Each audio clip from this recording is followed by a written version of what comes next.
আমার আপনার চেয়ে আপন যেজন, খুঁজি তারে আমি আপনায়।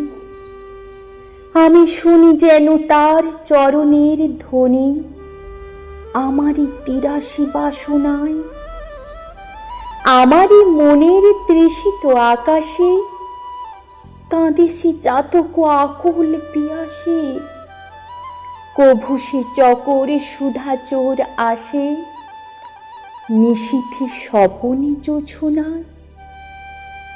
আমার মনের পিয়াল তমালে হেরি তারে স্নেহ মেঘ শ্যাম। অশনি আলোক হেরি তারে থির বিজুলি উজ্জ্বল অভিরাম। আমারই রচিত কাননে বসিয়া পরানো পিয়ারে মালিকা রচিয়া। সীমালা সহসা দেখিনু জাগিয়া, আপনারই কলে দোলে হায়।